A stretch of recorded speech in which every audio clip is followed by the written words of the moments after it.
오늘은 흥선대원군 시기의 통치체제의 재정비와 통상수교 거부 정책에 대해서 알아보도록 하겠는데요. 흥선대원군의 집권 시기를 이해하려면 바로 그 이전 시기인 19세기 세도정치 시기를 공부할 수밖에 없습니다. 그러면 세도정치란 어떤 정치 운영 형태인지에 대해서 지금부터 살펴볼 텐데요. 조선의 19세기에 이르게 되면 순조와 헌조왕, 철종 이 순서대로 왕이 오르게 됩니다. 바로 전에 18세기의 임금들이 영조와 정조대에 걸쳐 가지고 탕평정책이라고 하는 정책을 통해 가지고 어느 정도 정치적인 안정을 이루고 있었죠. 근데 정조가 사망하자마자 왕위에 오른 순조와 헌종, 철종 때에 이르러 가지고 되게 어린 나이에 왕이 오르거나 아니면 철종의 경우에는 강화도에서 일반 농사를 짓던 사람이 갑자기 왕이 되면서 왕으로서의 어떤 능력을 충분히 갖추지 못하게 됩니다. 이런 경우에 이 사람들이 왕 노릇을 제대로 하지 못하니까 특정한 가문이 권력을 독점하는 일이 벌어졌으니 이것을 우리는 세도정치라고 부릅니다. 자, 이 시기, 세도정치 시기 동안 조선의 최고 권력기관이었던 비변사가 완전히 세도 가문에 의해서 장악돼 버리고 말았고요. 그 다음에 매관매직,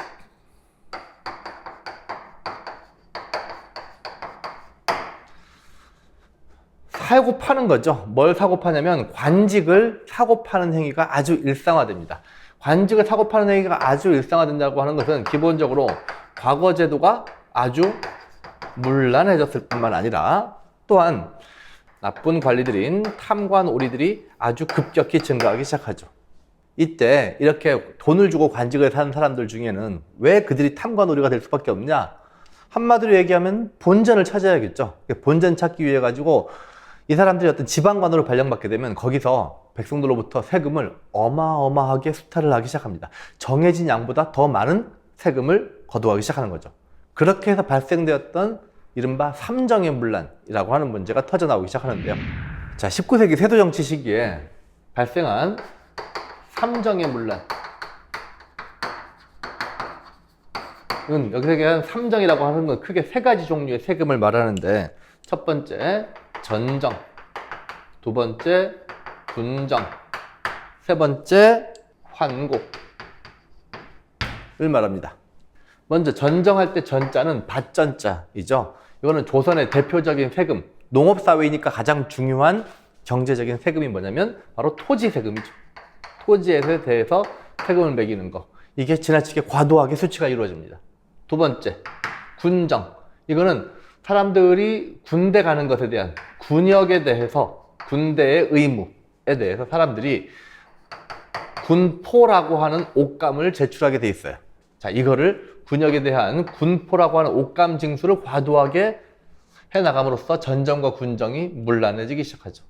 한편 환곡이라고 하는 건 뭐냐면, 이거는 선생님이 색깔을 달리 쓴 이유가 얘네 두 개는 세금이에요. 원래 세금인데 얘는 세금이 아니죠. 원래 이게는 빈민구휼 정책이에요. 빈민, 가난한 사람들을 구휼, 배고픔에서 구해준다라고 하는 정책. 이거 사실은 세금이 아니라 뭐죠? 그렇죠. 사회복지제도이죠. 봄에 보릿고기가 닥치면 먹을 게 상당히 부족해진 가난한 사람들한테 쌀을 대여해줍니다. 쌀을 빌려주는 거죠. 그리고 언제 쌀이 좀 여유가 생길까요? 그렇죠. 가을에 추수한 다음에 여유가 생길 테니까 가을에 갚게 합니다. 그래서 봄에 쌀을 꿔줘서 가을에 갚게 하는 빈민들을 도와주는 정책, 빈민들의 배고픔을 구해주는 정책이 바로 환곡이었었는데, 이거를 어떻게 하냐면 강제로 시행합니다. 원치 않는데도 무조건 환곡해 가야 돼요. 또 어떤 문제가 있냐면, 환곡해서 빌려왔는데 이자가 너무너무 빡셉니다. 이자가 급격히 증가하죠. 쌀을 한 가마니 뺏고 왔는데 쌀을 두 가마니, 세 가마니 갚아야 된다는 등 어마어마한 양의 이자를 갚아야 되는 그런 문제들이 발생하죠. 원래 세금 내야 되는 세금인데 과도하게 수취가 이루어졌고, 이거는 원래 빈민들을 도와주는 사회복지 제도인데 이걸 가지고 이자놀이를 하는 거죠.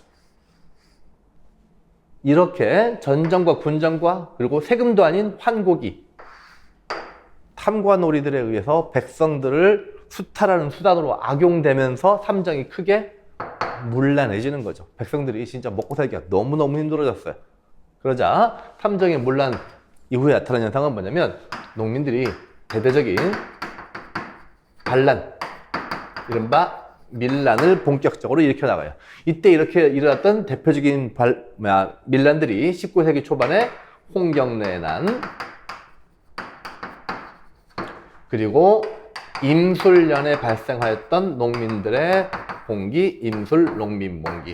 이거는 참고로 연도는 잠깐 일단 알아둘게요. 1862년 임술, 농민봉기와 같은 대대적인 밀란이 발생하면서 조선 정부에 대한 민심이 크게 떠나는 그런 현상이 가속화되죠. 아마 조선왕조 500년 동안 이렇게까지 왕이 무능력하고 정치권이 백성들을 심각하게 수탈했던 시기는 없었을 것 같아요.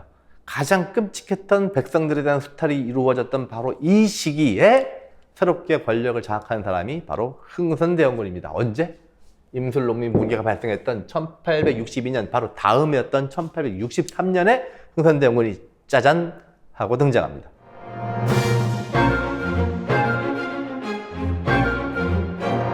자, 이제 흥선대원군의 통치체제 재정비와 통상수교 거부 정책에 대해서 알아보도록 하겠습니다. 흥선대원군 1863년에 집권하여서 1873년까지 만 10년 동안 권력을 쥐었다 폈다 했던 인물인데요. 1862년에 임술농민봉기가 벌어질 만큼 세도 정치는 아주 혼란한 정치상을 극명하게 드러내고 있었는데요. 1863년 고종이 왕위에 오르면서 대원군이라고 하는 직책은 왕의 살아있는 아버지를 말하는 거죠. 그래서 고종의 아버지였던 흥선대원군이 실질적인 권력을 쥐고 10년 동안 본격적인 정치활동을 전개해 나가게 되는데요. 이때 어린 나이에 고종을 왕위에 올린 아버지 흥선대원군은 기왕이면 자기 아들이 제대로 된 왕노릇을 하기를 바랐을 거예요. 지금까지처럼 세도 정권에 의해서 왕권이 좌지우지되는 일은 없기를 바랬겠죠. 그래서 흥선대원군이 가장 중요하게 생각했던 정책이 왕권을 강화하는 정책이죠. 자, 그렇다면 왕권을 강화하기 위해서는 무엇을 해야 될까요? 기존에 있었던 세도 정치에 의해서 망가진 조선의 정치를 원위치로 바로잡는 노력을 본격적으로 기울여야겠죠. 자, 그 중에 첫 번째, 조선 후기의 권력기구의 중심이었던 비변사, 조선 후기 권력기구의 중심이었던 비변사가 세도 정치 시기 동안 사실상 세도 가문에 의해서 완전히 장악되어 있었죠. 이것을 해체하고 없애버리고 그 대신에 의정부와 삼군부를 다시 만듭니다. 부활시키죠. 이 의정부는 본래 행정 운영의 중심기구 역할을 했고, 한편 삼군부는 군사기구의 역할을 담당했던 곳인데, 이 행정과 군사 역할을 담당하는 의정부 삼군부를 각각 분리시켜서 부활시키죠. 왜냐? 그동안 비변사는 행정과 군사 기능을 모두 다 한꺼번에 가지고 있는 권력기구로서 이것을 세도 정권이 장악을 함으로써 왕보다 더 막강한 권력을 휘두르고 있었던 거였죠. 이걸 없애버리고 행정과 군사를 분리시킴으로써 왕권을 중심으로 해서 행정과 군사를 효율적으로 운영할 수 있는 그러한 시스템을 만드는 거죠.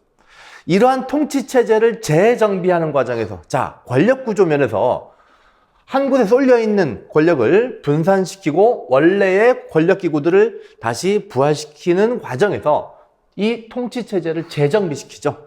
재정비시키는 것을 무엇으로서 규정짓냐면 법률로서 규정짓습니다. 그렇다면 기존의 조선의 기본 법전이라고 할 수 있는 경국대전, 그 경국대전을 회통시킴으로써, 경국대전의 추가 에디션이죠. 이 대전 회통을 통해 가지고 당연히 무엇을 중심으로 한 권력의 강화? 세도 정권을 중심으로 한 권력의 강화가 아니겠죠. 그렇죠.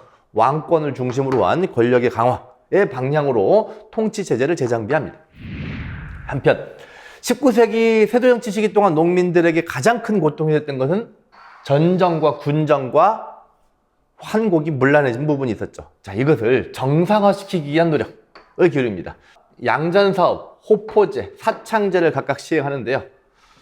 전정의 문란을 해결하기 위해서, 군정의 문란을 해결하기 위해서, 환곡의 문란을 해결하기 위해서 각각 이 세 가지 제도를 시행을 합니다. 먼저 전정의 제도를 해결하기 위한 노력. 자, 농민들한테 토지에 대한 세금을 마구잡이로 걷어갑니다. 마구잡이로 걷어가는데 농민들이 그렇게 세금을 많이 뜯기면서 수탈당하는데도 세금을 거의 안 내거나 아예 면제받는 몰지각한 계층이 있었어요. 누구였을까요? 그렇죠. 가장 막강한 권력을 쥐고 있고 사회적 지위가 보장되고 있었던 양반지주들은 전세를 거의 내지 않다시피 합니다. 일종의 조세포탈이죠. 또 양반들이 뭘 하냐면 토지조사 사업이 나오면, 자, 토지조사를 왜 하죠? 어느 동네, 강동구 상일동에 땅이 몇 평이 있는지를 파악을 하면 거기서 세금을 얼마를 걷어가겠구나라고 하는 계산이 나오겠죠. 근데 토지를 조사하러 나왔을 때 자기 땅을 숨겨버립니다. 토지조사에 등록시키지 않는 거죠. 토지장부에 누락을 시켜버림으로써 세금을 아예 면제하고 포탈하는 그런 일들이 흔하게 벌어졌었는데 흥선대원군이 뭐라면 양전을 합니다. 양전이 뭐냐? 방금 얘기한 토지조사 사업이에요. 강동구 상일동에, 광진구 구이동에 농경지가 몇 평이 있는지, 과수원이 몇 평이 있는지 조사해가지고 그거에 대한 세금을 걷어가는 거죠. 이제 양반들이 몰래 숨겨놓았던 토지, 그걸 뭐라고 하냐면 은결이라고 합니다. 은결. 이거를 다 찾아냅니다. 숨을 은자, 토지결자. 숨어있는 토지를 다 색출, 찾아내가지고 토지대장에 등록함으로써 농민들만 엄청난 전세 부담을 하는 것이 아니고 농민뿐만 아니라 양반들도 전세, 즉 토지세금을 부담함으로써 전정에 대한 부담을 양반과 농민들 골고루 할 수 있도록 부담을 완화시키는 것, 대대적인 양전사업을 전개했던 거죠. 그것을 통해서 전정의 문란을 해결한 바 있습니다. 한편 두 번째, 호포제. 자, 조선시대에는 군대를 가는 것 자체가 일종의 세금의 일종이었어요. 그래서 군대를 가는 대신에 무엇으로 대체했냐면 군대를 가는 대신에 군포라 그래서 이 옷감을 말하는 거죠. 군포라는 옷감을 내면 뭐 1년 정도의 군역을 면제시켜주는 그런 제도가 있었는데 문제는 이 군포를 누구한테 더 걷느냐? 농민들한테 더 걷습니다. 양반들은 군대 가지 않아요. 하기 때문에 군포를 내지 않죠. 이 군포의 부담이 심지어는 이미 돌아가신 분, 그 다음에 군대 갈 나이가 되지 않은 미성년자, 이런 아이들한테도 군포를 징수하면서 농민들의 부담은 2중, 3중이 되고 있었는데요. 호포제. 호가 무슨 호자냐면 지포자입니다. 그리고 포자는 무슨 포자냐면 옷감 포자, 군포. 그러면 포를 걷어들이는 단위가 뭐냐면 원래 군포는 모든 사람마다 농민 한 사람 한 사람마다 걷었는데 호는 집집마다 포를 거두어들이는 방식입니다. 여기서 집집마다 걷는다는 것은 어떤 호도 당연히 포함된다? 양반들의 집, 양반호, 그 다음에 상민호, 관계없이 똑같이 다 군포를 걷어가요. 그럼으로써 군포의 수입을 균일하게 함으로써 농민들의 부담을 줄여주는 것. 군정의 문란을 해결하기 위한 방법, 호포제였죠. 근데 누가 되게 싫어해요. 누가 싫어하겠니? 양반들이 되게 싫어하죠. 양반들이 왜 싫어할까요? 쌍놈들하고 우리 양반들하고 똑같은 취급한다고 아주 강력하게 반발합니다. 양반들이 이 호포제 시행에 대한 불만들이 계속 내재되어 가죠. 한편 사창제. 원래 환곡이라고 하는 것은 앞에서도 얘기했지만 가난한 사람들, 빈민들을 도와주기 위해서 만들었던 것이 환곡이었었는데 이걸 가지고 이자놀이하는 아주 나쁜 탐관오리들이 있었죠. 아이러니하게도 흥선대원군이 보기엔 이 정부 관리들을 믿을 수가 없어요. 다 하나같이 매관매주고 돈 주고 관직을 산 놈들이라서 이놈의 새끼들이 뭔 짓을 또 할지 모른단 말이죠. 그래서 이 사회복지제도로서의 환곡을 과감하게 포기하고 그 대신에 사창, 이건 뭐냐면 마을마다 동네마다 있는 여유가 있고 다음에 도덕적으로 존경받는 지주들에게 부탁을 해가지고 그 지역에서 이른바 민간 차원에서 만간이 아니구나. 자, 민간 차원에서 가난한 백성들을 도와주는 구휼 제도를 운영했으니 이걸 사창이라고 합니다. 자, 간단하게 얘기하면 환곡은 국가가 주도하는 빈민 구휼 정책이라고 한다면 사창은 민간 차원에서 주도됐던 빈민구율 정책이라고 할 수 있겠죠. 그래서 이 빈민구율의 주도권을 정부에서 민간으로 넘겨버렸던 것이 사창제도. 그래서 이렇게 세 가지 양전사업을 통해서 전정의 문란을 해결, 호포제를 통해서 군정의 문란을 해결, 그 다음에 사창제를 통해서 환곡의 문란을 해결하려고 했던 것이죠. 이럼으로써 민심을 크게 안정시키고 그 다음에 자기 아들 고종이 다스리는 조선이 조금 더 평안해질 수 있도록 조치를 취한 거죠.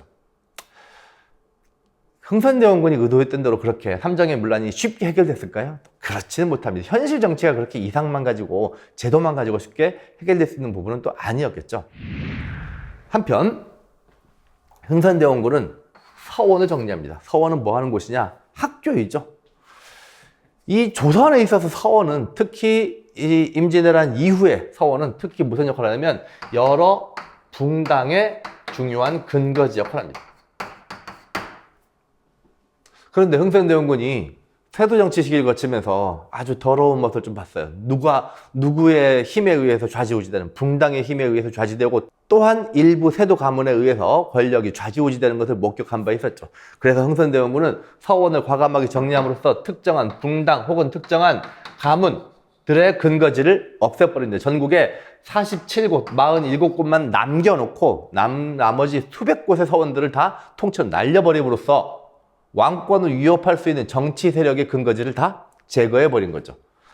이 과정에서 사실 서원이 옛날부터 서원은 성리학 국가인 조선에서는 되게 장려됐던 학교죠. 그래서 나라에서는 서원이라는 학교를 장려하기 위해서 토지도 주고 그다음에 많은 노비도 주고 했는데 문제는 이게 세도 정치 시기를 거치면서 수많은 농민들을 수탈하는 수단으로 변질되어 버리고 말았어요. 서원을 정리하는 거에 대해서 누구는 되게 좋아하고 누구는 되게 싫어했겠네? 누구 좋아했을까요? 그렇죠. 그 지역 근처에 살고 있었던 농민들은 적극적으로 환영합니다. 한편 누구는 싫어했을까요? 이것을 통해서 많은 단물을 쪽쪽 빨아먹고 있었던 양반들은 또 엄청나게 흥선대원군에 대해서 반발하는 그러한 또 계기가 됩니다. 자, 흥선대원군의 왕권 강화 정책 마지막으로 경복궁 중건. 경복궁이라고 하는 궁궐 조선의 가장 중요한 메인 팰리스이죠. 그걸 우리는 한자로 정궁, 발을 정자, 궁궐 궁자, 정궁이라고 하는데 이 정궁이 언제 불타서 사라져버리냐면 임진왜란 때 외적의 침략에 그때 불타서 사라졌었는데 임진왜란 이후에도 복구하지 않고 그대로 방치해둔 상태였어요. 그래서 흥선대원군은 왕실의 상징과 같은 경복궁을 중건, 거듭 중자, 세울 건자 이미 세워졌던 경복궁을 다시 거듭 세움으로써 왕실의 권위를 높이려고 합니다. 자, 문제는 왕실의 권위를 높이는 건 좋은데 경복궁이라고 하는 거대한 궁궐을 새로 만들려고 하다 보니 당장 뭐가 많이 필요할까요? 엄청난 쩐이 많이 필요합니다. 그래서 경복궁 중건을 위해서 그 비용을 마련하기 위해서 어떤 일을 벌이냐면 일단 원납전.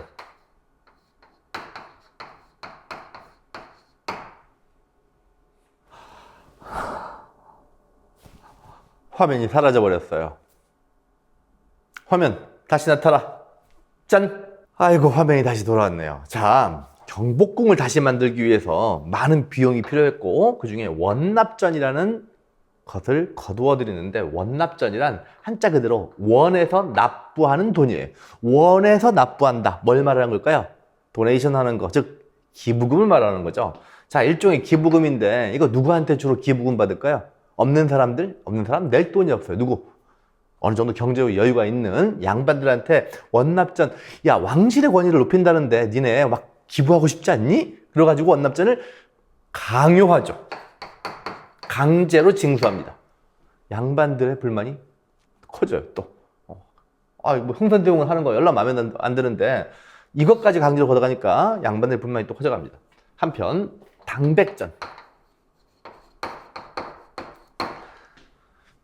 당시에 가장 흔하게 사용되고 있었던 화폐는 상평통보죠. 조선을 대표하는 화폐인 상평통보가 널리 유통되고 있었는데 이 당백전은 뭐냐면 100배에 해당되는 화폐입니다. 100배에 해당되는 화폐. 상평통보가 제일 많이 유통되는 화폐라면 상평통보 가치의 100배에 해당되는 화폐이기 때문에 상당히 고액 화폐겠죠. 이게 어떤 거랑 비슷한 거냐면 오늘날 예를 들어서 10,000원짜리가 제일 많이 유통된다면 정부에서 어떤 정부 사업을 벌이는데 돈이 모자라다고 100만원짜리 화폐를 발행한 것과 똑같은 거죠. 문제는 100만원짜리 화폐를 조금 발행한 게 아니라 아주 남발합니다. 엄청나게 많이 발행시켜버리죠. 자, 어떤 현상 벌어질까요? 갑자기 시중에 고액권이 풀려가지고 돈이 많이 돌기 시작해요.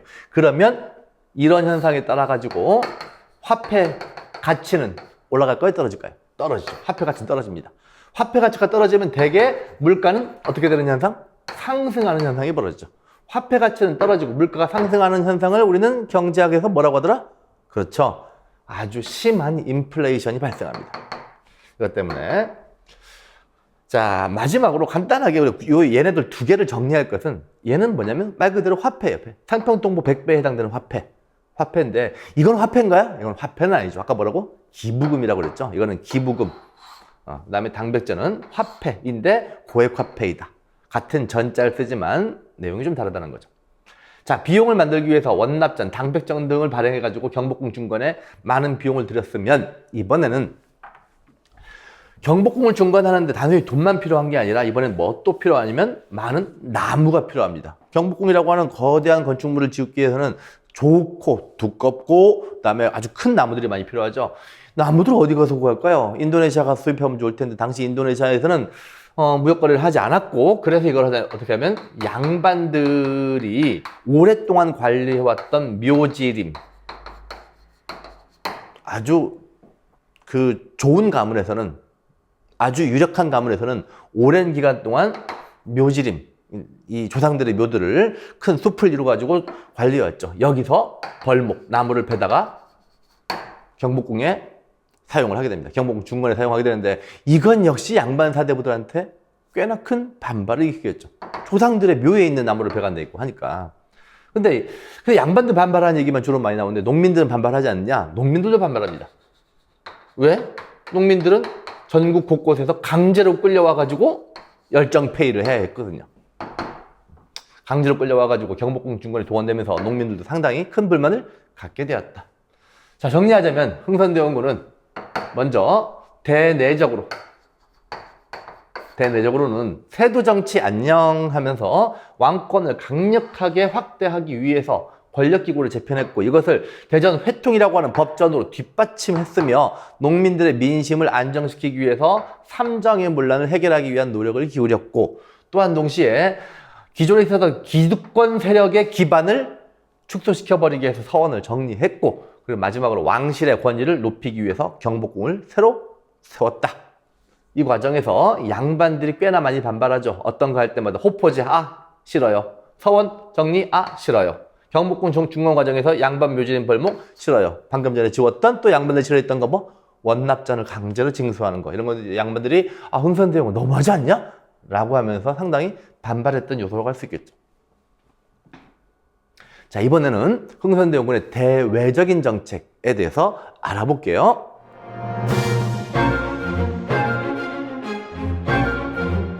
흥선대원군의 대외적인 정책인 통상수교 거부 정책에 대해서 알아보도록 하겠습니다. 자, 통상수교 거부 정책이란 말 뜻부터 살펴보고 갈까요? 거부하는 거죠. 안 돼, no, 싫어. 무엇에 대해서? 통상하는 건 뭐죠? 트레이드, 무역하는 거죠. 수교하는 건 뭐죠? 외교 관계를 체결하는 거죠. 누군가하고 무역 거래를 하고 외교 관계를 체결하는 거에 대해서 싫어, 안 해 라고 하는 정책, 통상수교 거부 정책이죠. 누가 무역을 요청해 왔죠? 누가 외교 관계를 맺자고 달려오나요? 흔히 말하는 서양 오랑캐죠.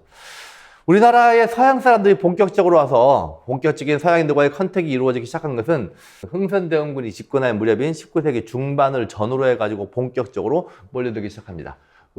그들이 타고 온 배를 우리는 뭐라고 하냐면 이양선이라고 하죠. 이양선, 한자어래요? 이것도 뜻이 뭘까요? 이양선. 두 명의 양놈들이 타고 온 배? 여기서 이건 사실 그렇게 중요한 건 아닌데 이자는 다를 이자, 디퍼런트 합니다. 양은 무슨 양자냐면 모양 양자, 서양할 때 양자가 아니에요. 모양 양자. 그래서 이 양선이란 different shape ship 이라고 할 수 있겠죠. 우리가 봤던 흔한 배들이랑 완전히 다르게 생겼어요. 이상하게 생긴 배들이 막 몰려와가지고 We want to trade with you. 이때 흥선군의 대답은 No 였던 거죠. 자, 구체적인 사건들 몇 가지 알아볼게요. 1866년에 이르게 되면 제너럴 셔먼호 사건이 벌어지는데요. 이 제너럴 셔먼호는 미국배입니다. 미국배였던 제너럴 셔먼호가 대동강을 거슬러 올라오는데 대동강을 거슬러서 올라왔으면 어느 도시에 도착했을까요? 그렇죠? 평양. 대동강을 거슬러서 평양에 도착한 다음에 얘들이 영어로 뭐라고 Hi everybody, I'm American 뭐 얘기를 하고 다니는데 평양 사람들이 나와가지고 쟤들은 뭐니? 뭐 이상한 애들이네? 라고 생각할 무렵쯤에 얘네가 자기네가 통상을 요구하는데 나 너희들과 무역하고 싶어라고 얘기하는데 평양 군민들이 전혀 반응을 하지 않고 오히려 적대적인 태도를 보이자 거기서 행패를 부립니다. 행패를 부려가지고 쉣! 막 이러면서 뭐라고 행패를 부리는데 얘네가 재수없게도 배를 돌리다 말고 평양에 있는 대동강 강변에 배가 딱 걸려버리고 말아요. no! 이거 어떡하지? 라고 하는 상황에서 갑자기 빡친 평양 사람들이 와 하고 몰려들어가지고 제너럴 셔먼호를 불태워서 박살내버리는 사건이 벌어집니다. 제너럴 셔먼호 사건. 이 사건이 미국한테는 꽤 큰 자존심의 상처가 됐었나 봐요. 나중에 미국이 이거를 핑계로 해서 쳐들어오죠. 그게 언제니? 1871년 신미양요. 미국이 제너럴 셔먼호를 핑계로 해가지고 신미양요를 나중에 일으킵니다. 잠시 뒤에 살펴볼게요. 한편 같은 해 1866년에 이때가 병인년이에요. 1866년은 병인년인데 병인년에 대대적인 박해가 일어납니다. 박해라는 하는 것은 주로 종교적인 박해를 말하는 거죠. 이때 당시 국내에 들어와 있었던 프랑스 신부들 여러 명이 죽어요. 이 흥선대원군이 주도하는 가운데 크리스트교 교인들을 잡아다가 목을 치고 그 다음에 프랑스 신부도 체포해가지고 사형을 시켜버린 사건이죠. 흥선대원군은 크리스트교를 되게 싫어했나 봐요. 라고 보통 알려져 있는데 그렇지는 않아요. 오히려 흥선대원군은 크리스트교에 대해서 적지 않은 관심을 가지고 있었고 서양, 특히 국내에 들어와서 활동하고 있었던 프랑스 선교사들하고 되도록이면 그들과 활발한 피드백을 주고받으면서 좋은 관계를 유지하려고 했어요. 심지어 북쪽에서 러시아가 밀고 내려온다는 첩보가 입수되자 흥선대원군은 저 러시아, 북쪽에서 밀고 내려오는 러시아를 견제하기 위해서 우리 조선의 힘만으로는 곤란할 것 같아. 그래서 혹시 이 프랑스 선교사들한테 도움받으면 되지 않을까 해가지고 프랑스 선교사들과 비밀리에 만나가지고 걔들한테 제안을 합니다.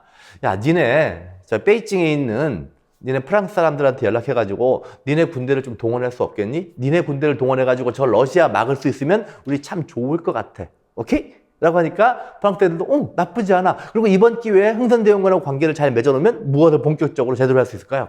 크리스트교의 포교 활동을 본격적으로 할 수 있다고 판단한 프랑스 신부들이 베이징에 연락을 해가지고 군대를 보내줄 것을 요청했는데 프랑스 쪽에서는 일단 가장 먼저 뭐부터 요구하냐면 크리스트교의 포교 활동을 전면적으로 허용할 것을 먼저 요구합니다. 흥선대원군은 그건 나중. 일단 러시아 좀 물리쳐줘봐 라고 하는데 관계가 틀어지죠. 흥선대원군이 요구한 대로 프랑스에서 바로바로 반응을 하지 않자 흥선대원군이 빡이 쳐가지고 본보기로 프랑스 신부들을 대표로 하는 크리스트교에 대한 대대적인 박해를 가해버리는 거죠. 이 사건을 계기로 해서 프랑스에서 매우 심각하게 이 사건을 받아들이면서 같은 해 1866년 병인년에 양요, 뜻이 뭐냐면 서양인들이 소유 사태를 일으켰다. 서양인들이 소란을 일으켰다 라고 하는 뜻이죠. 병인년에 어느 나라가? 프랑스가 본격적인 약탈을 감행해 옵니다. 어디로 들어오냐면 강화도로 들어오죠.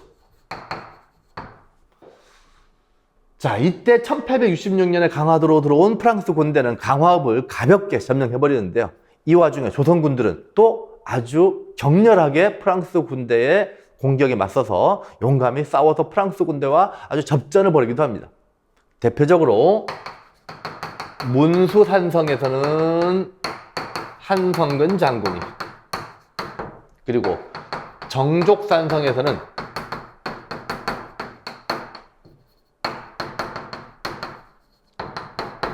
양헌수 장군이 아주 격렬하게 프랑스 군대와 싸우면서 프랑스 군인 수십 명을 사살하는 그런 전과를 올리기도 했습니다만 사실은 좀 역부족이었어요. 역부족이었던 조선군을 물리치고 프랑스 군대가 강화읍을 점령한 가운데 이제 별 볼 일 없으니까 우리 돌아갈까? 라고 이 군대를 빼는 과정에서 강화읍 내에 아주 삐까뻔쩍한 건물을 하나 발견합니다. 그게 규장각 건물이었죠. 규장각은 뭐 하는 곳이냐면 조선의 왕실 도서관이죠. 근데 왕실 도서관이 원래 어디냐면 창덕궁 안에 있어요. 창덕궁 안에 있는데 혹시 불타면 이건 완전 폭망하는 거잖아. 그래서 도서관을 백업시켜 놓기 위해서 똑같은 복사본들을 강화도에 외규장각이라고 해서 따로 두고 관리하고 있었어요. 이때 프랑스 군대가 외규장각을 털었는데, 습격을 했는데 안에 가봤더니 자기들은 난생 처음 보는 완전 고급진 책들이 되게 가득해. 내용을 하나도 모르겠어.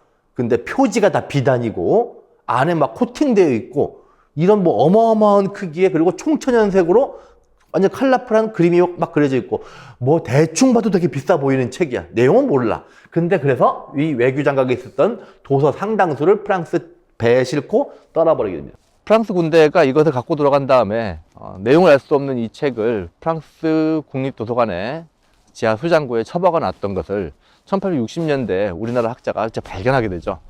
그것을 확인한 우리나라 학자들이 이게 조선의 왕실의 주요 행사 등을 기록했던 그런 의궤라고 하는 문서 기록물인 것을 확인하고 여러 차례에 걸쳐서 프랑스 정부에 이것의 반환을 요구하게 됩니다. 프랑스 정부는 이것을 계속 끝까지 거부를 하고 있다가 최근에 와서 우리나라에 결국 돌려주게 되는데요. 다만 우리나라의 소유권을 완전히 이전시켜 준 것은 아니었고 우리나라의 영구 임대 형태로 여전히 소유권은 프랑스 정부에게 있고 우리나라는 그것을 임대, 즉 빌려왔다라고 하는 형태로 우리나라가 현재 이것을 국내에 이제 반환을 해서 현재 보관 중에 있습니다. 한편 이번에는 신미양요에 대해서 알아볼 텐데요. 앞서서 우리는 1866년에 제너럴 셔먼이라고 하는 미국 배가 평양에 들어와서 평양 군부대에서 불태워진 사건에 대해서 이야기를 들어봤어요. 그로부터 2년 뒤에 1868년 오페르트라고 하는 사람, 이 사람은 독일 사람이에요. 근데 중요한 건 이 사람이 독일 사람이라는 게 중요한 게 아니라 독일 상인이었던 오페르트한테 돈을 대주고 뒤에서 배후 조종한 건 누구냐면 미국이에요. 미국이 독일 사람이었던 오페르트를 시켜가지고 어떤 무덤을 도굴 하는 사건이 벌어집니다. 조선에게 계속 통상수교를 요구하는데 조선이 계속 통상수교를 거부하니까 어떤 무덤을 도굴을 하는데 누구의 무덤을 도굴함으로써 도발을 하냐면 바로 권력자였던 흥선대원군의 아버지인 남연군의 무덤, 흥선대원군의 아버지인 남연군의 무덤인 남연군 묘를 도굴하려다가 실패하는 사건이 벌어져요.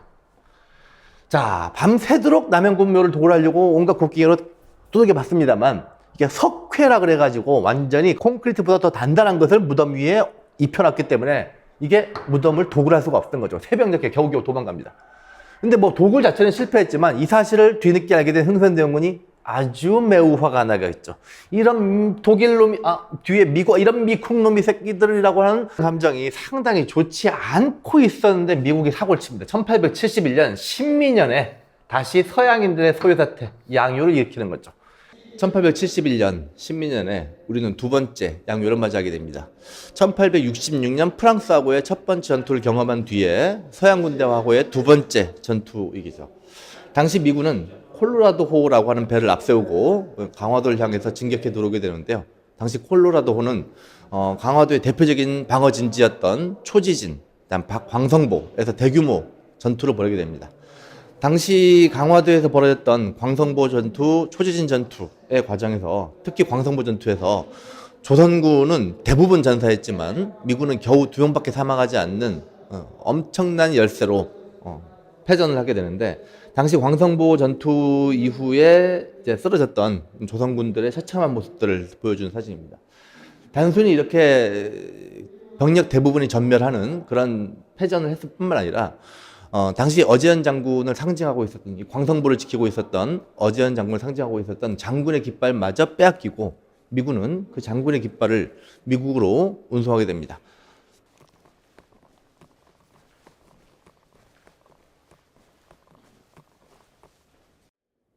신미양요 당시에 광성보에서 미군과 치열하게 싸웠던 어제현 장군의 깃발 수자기입니다. 숫자는 장수 할 때 숫자인 거죠. 당시 이 수자기는 미군 콜로라도호에 실려가지고 미국으로 실려갔고 미국 해군사관학교 박물관에 보관 중이었습니다. 일종의 미국이 자기들의 전투의 승리의 전리품으로서 보관을 했고, 우리 측 입장에서 보자면 전쟁의 패배에 대한 어떤 그 굴욕적인 그 결과물이었죠. 우리 정부가 미국 정부 측에다가 이 수자기의 반환을 여러 차례에 걸쳐 요청했습니다만 미국은 이것의 소유권을 돌려주지 않습니다. 그러던 10여 년 전에 우리가 소유권을 돌려받는 대신에 장기 임대 형식으로 이 수자기를 한국으로 들어오게 합의를 보았고, 현재 강화도의 이 박물관에 장기 임대 형식으로 들어와서 현재 보관 중인 그런 유물이 되겠습니다. 흥선대원군이 병인양요 1866년 프랑스가 쳐들어왔죠. 신미양요 1871년 미국이 쳐들어왔죠. 이 두 차례에 걸친 양요를 거치면서 서양 세력에 대해서 대단히 긍정적인 마인드를 갖게 됐을까요? 부정적인 마인드를 갖게 됐을까요? 그렇죠. 상당히 네거티브한 생각들을 갖기 시작합니다. 그래서 1871년 신미양요 이후에 척화비를 본격적으로 건립하게 되는데, 흥선대원군은 전국 곳곳에 척화비라고 하는 비석을 세우게 됩니다. 척화비란 화의를 배척하는 비석, 즉 서양 오랑캐들과는 일체 손을 잡을 수가 없다. 서양 오랑캐들과 손을 잡으려고 하는 자는 나라의 원수이다 라고 하는 그런 경고문을 전국적으로 게시함으로써 서양 문물의 수용을 일체히 거부하는 그런 태도를 국가의 주요 정책, 기본 입장으로 채택하는 그런 계기가 됩니다. 어떤 의미가 있을까요? 서양인들이 아무리 군사적으로 우리를 압박한다고 하더라도 그것에 굴복하지 않고 상당히 우리의 자주성을 유지하려고 노력했다는 측면에서 대단히 큰 의미를 부여할 수 있을 거예요. 하지만 또한 동시에 이때 이들의 통상수교 요구를 우리가 받아들였다면 조금이라도 더 시대의 대세인 무엇을 수용했을 텐데, 서양의 문물을 수용함으로써 본격적인 근대화에 조금이라도 더 시간을 벌었을 텐데라고 하는 아쉬움이 남을 수 있겠죠. 기본적으로 서양의 문물이 수입되는 것이 어떻게 됐다? 지연되었다, 늦춰졌다 라고 하는 아쉬움이 있는 거죠. 자, 오늘 이렇게 1863년에 권력을 잡았던 흥선대원군이 대내적으로는 왕권을 강화시키기 위한 왕권 강화 정책, 태도 정치를 완전히 지우기 위한 노력을 한 거죠. 한편 대외적으로는 통상수교를 거부하는 정책, 병인양요, 신미양요 등으로 대표되고 있었던 프랑스, 미국 등의 군사적인 침략에 맞서서 너희들과 통상수교 하지 않을 거야 라고 하는 원칙을 분명히 하는 것, 그게 흥선대원군이 가졌던 대외적인 그리고 대내적인 정책이었죠. 다음 시간에는 고종이 친정을 한다? 고종이 직접 정치를 하면서 흥선대원군이 물러나죠. 흥선대원군이 물러난 자리에 그대로 서양의 문물들이 쏟아져 들어오기 시작합니다. 서양과 손을 잡아야 될까요? 말아야 될까요? 자, 결국은 우리가 일본에게 문호를 개방해 나가는 과정에 대해서, 이른바 강화도 조약을 체결하는 과정에 대해서 다음 시간에 공부해 보도록 하겠습니다.